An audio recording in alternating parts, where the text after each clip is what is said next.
Hello students, आज के video lecture में हमारा टॉपिक है partial differentiation. Okay, partial differentiation पढ़ने से पहले हम थोड़ा सा 12th क्लास की तरफ चलते हैं। 12th क्लास में आप लोगों ने डिफरेंशियल इक्वेशन सॉल्व की हुई थी। ओके, वहाँ पर आप नोटेशन यूज़ करते थे d/dx, वो कहलाता था ऑर्डिनरी डिफरेंशिएशन। यानी जब आपके पास एक डिपेंडेंट वेरिएबल होता है और एक इंडिपेंडेंट वेरिएबल होता है, जैसे y=f(x) और आपको उसे डिफरेंशिएट करना है, तो हम नोटेशन यूज़ करते थे dy/dx। पार्शियल डिफरेंशिएशन में क्या होगा कि आपके पास एक से ज़्यादा इंडिपेंडेंट वेरिएबल होंगे और उस कंडीशन में जब हमें फंक्शन को डिफरेंशिएट करना होता है तो वहाँ पर हम पार्शियल डिफरेंशिएट करते हैं, जिसे हम इस तरीके से देखते हैं। जैसे एक रेक्टेंगल है जिसकी लेंथ x है और ब्रेड्थ y है। ओके, अगर आपको इसका एरिया फाइंड करने के लिए कहें तो आपको एरिया ऑफ रेक्टेंगल होता है लेंथ इंटू ब्रेड्थ, यानी a=x इंटू वाई। अगर मैं x की वैल्यू और y की वैल्यू को चेंज करती जाऊँ तो उसके अकॉर्डिंग आपको एरिया फाइंड होता जाएगा।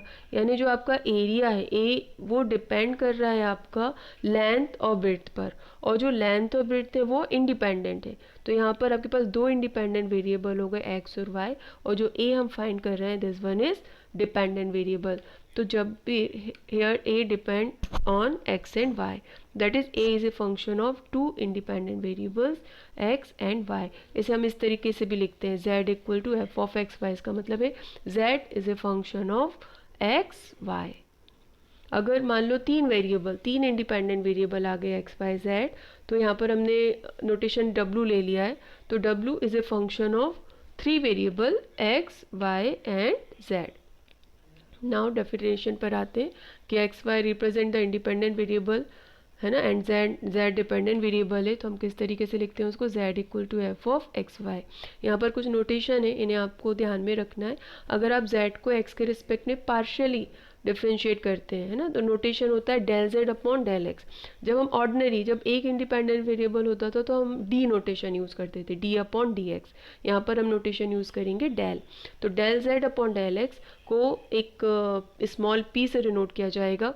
y के रिस्पेक्ट में जब डिफ्रेंशिएट करेंगे आप z को, तो x कांस्टेंट रहेगा, तो del z/del y होगा q। अब जब z को आपको डबल डिफ्रेंशिएट करना है x के रिस्पेक्ट में, तो इसके लिए नोटेशन है r। इसी तरह दो नोटेशन और पढ़ना है,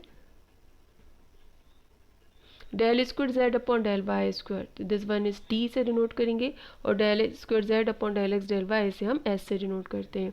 del square z/del x del y का मीनिंग है कि पहले z को आपको y के रिस्पेक्ट में पार्शियल डिफरेंशिएट करना है, फिर जो वैल्यू आएगी उसे आपको x के रिस्पेक्ट में पार्शियल डिफरेंशिएट करना है।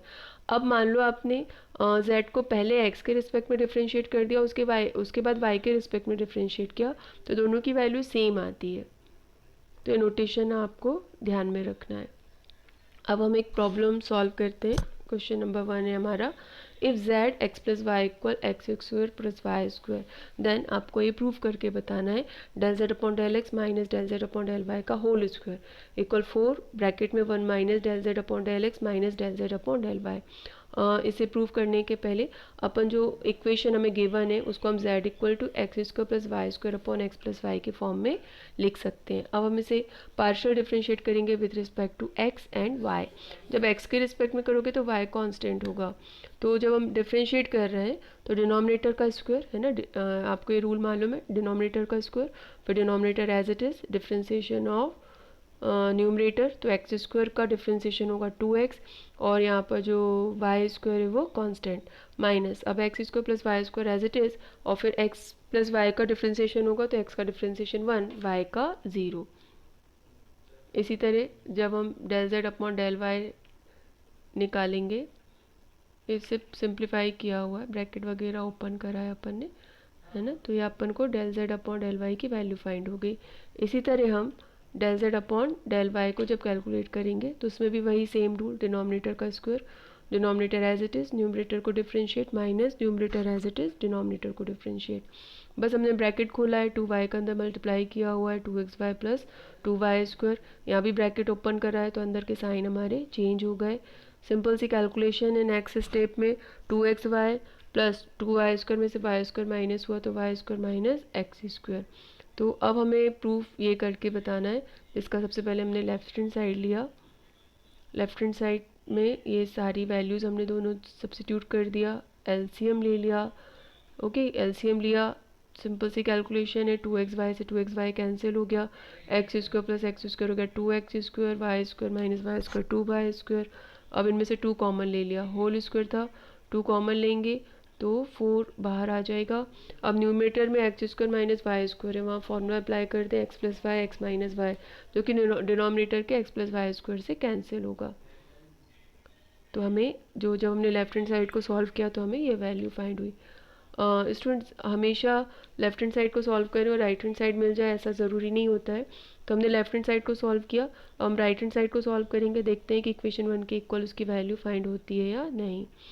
यहाँ भी हमने del z upon del x del z upon del y की वैल्यू सब्स्टिट्यूट की, एलसीएम लिया, सिंपल सी कैलकुलेशन है, इसे कैलकुलेट किया।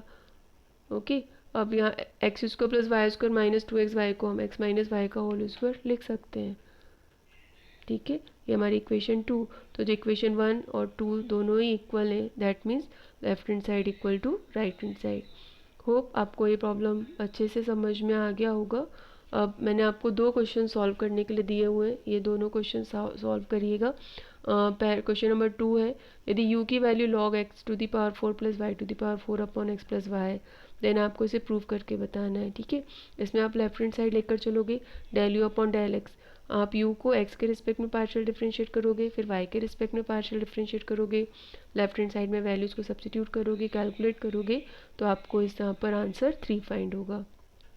क्वेश्चन नंबर 3 में, इफ़ u इक्वल e की power x y z then show that del cube u upon del x del y del z।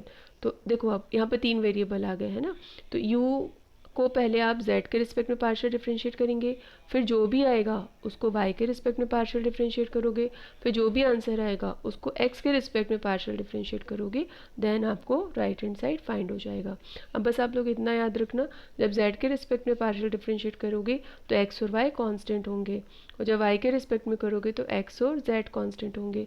Okay, और जब x के रिस्पेक्ट में करेंगे तो y और z कांस्टेंट होंगे। तो ये क्वेश्चंस आप लोग सॉल्व करिएगा। Thank you students for watching my video.